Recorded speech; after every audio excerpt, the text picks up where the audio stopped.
Manchester United. Strangely, Man United all of a sudden is in limbo. Transit TV, welcome to Reggie Transfer Talk. On this show, we discuss all transfer deals, rumors, links, and major compelling stories or news out there concerning transfers linking to any club. It could be Arsenal, it could be Man U, it could be Man United, it could be Manchester City, it could be Chelsea, Real Madrid, Barca, Bayern Munich, whoever. Whatever news out there that we feel is going to be important to you, is interesting to you, we bring it. That's what we'll come to this channel to discuss. Try to make it make sense to you. Try to get your perspective and help you to also dig out different dimensions of interest to all parties, fans, agents, players, clubs, managers, or whoever, investors, whoever is interested, whoever has interest in the game. Yes, before we go ahead, I want to remind you to don't forget to subscribe to the channel if you have not done so. If you're new, go ahead and subscribe. Like and share this video. We are so grateful. I'm so grateful to all our viewers, our community who hit our 1,000 subscribers this week. It's a very major achievement we did this week. I'm so proud of you all. We go. It's very interesting that this so far in the transfer market, Arsenal has been the most active amongst all the clubs. Usually they come alive at the last 2-3 days or last day of the transfer window. But this time around, they have continued from where they stopped last season, trying to get their business done early, which I think is one of the reasons why they did very well last season in EPL. So we're going to discuss a lot of Arsenal-related news and links this evening. And we're going to start from no other place than Declan Rice. Arsenal has had, according to Austin and Fabrizio, their second bid for Declan Rice rejected by West Ham. The first one was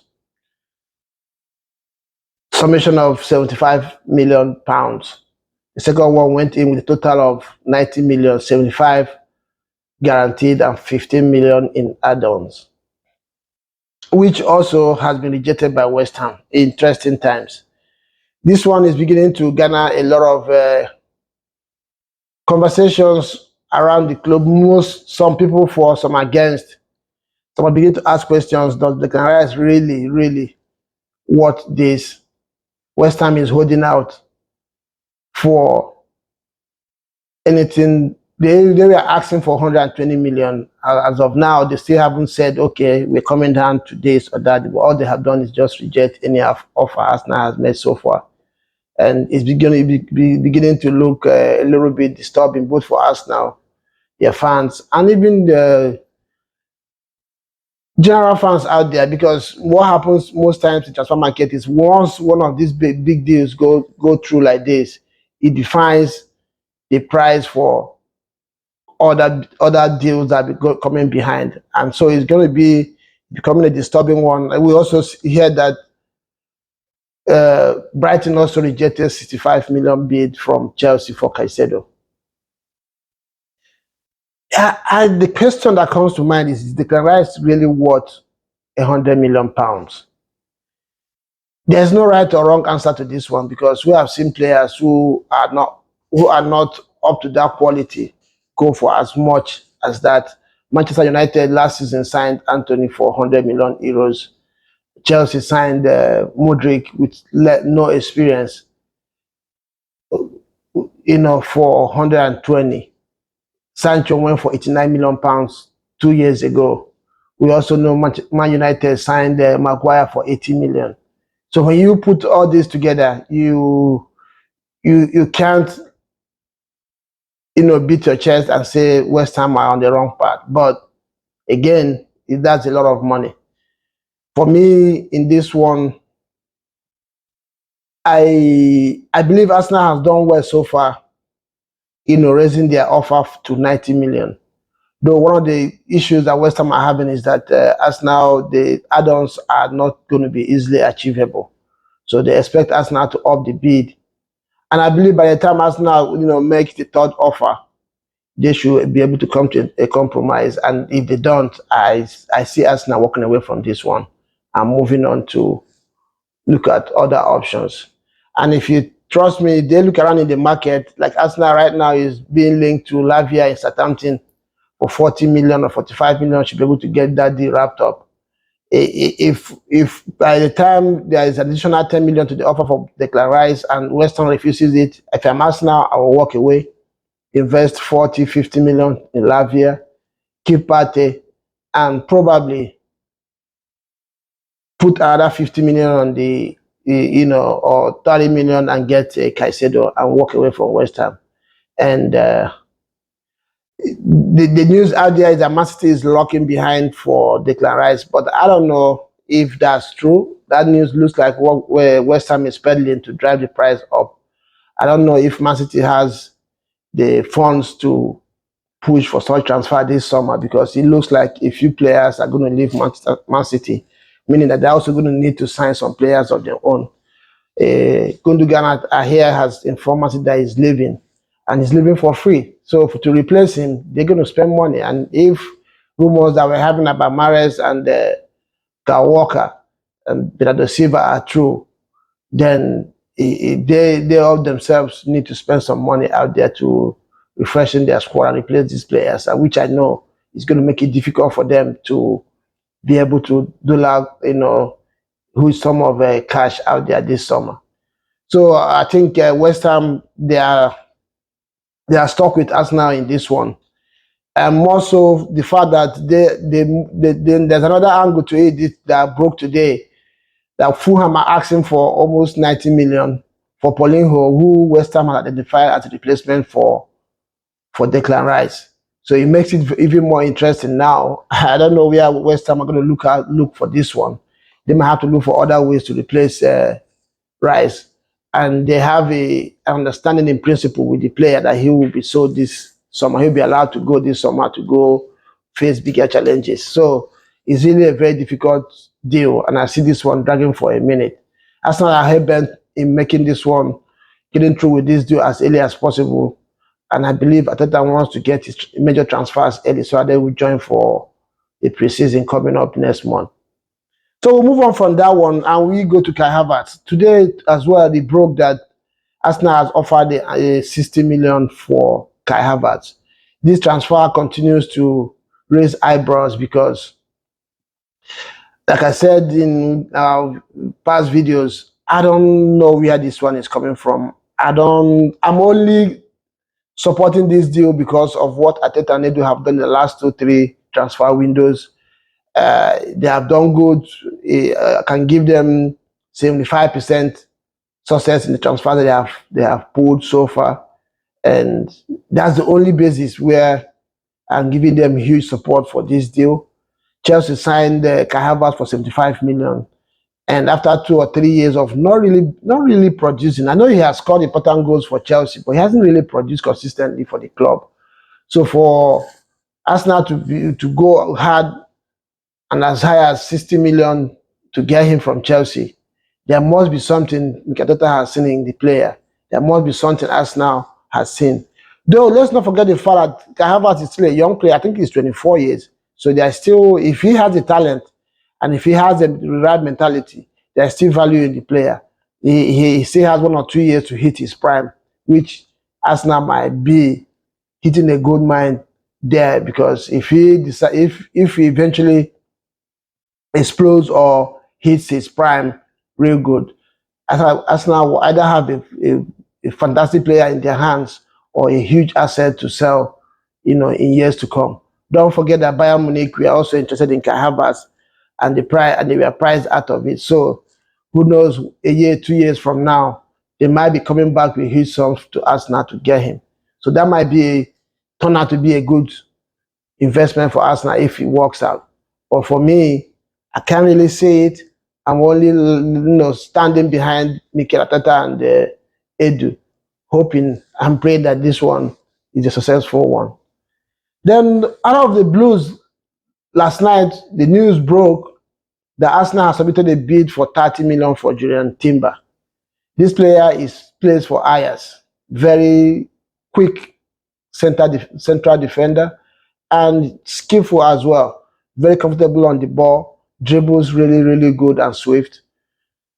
To be honest, I don't know much about this player, but I've gone to look him up since this news broke. It looks like a player that Arsenal will sign, based on the way they're playing now.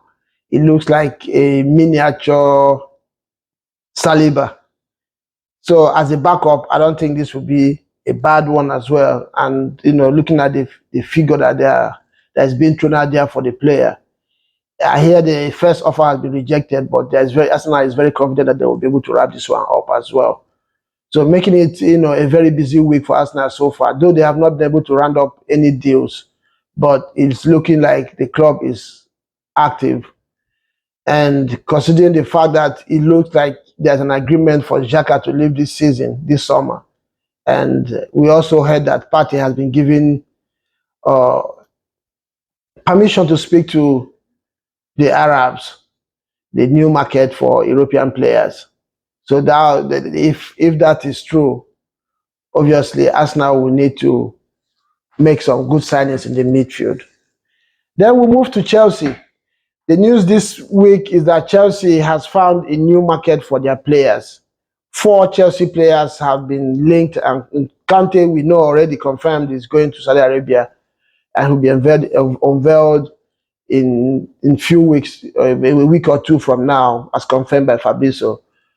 Mendy, Ziyech, and Koulibaly are all in talks to move to the Saudi Arabian market.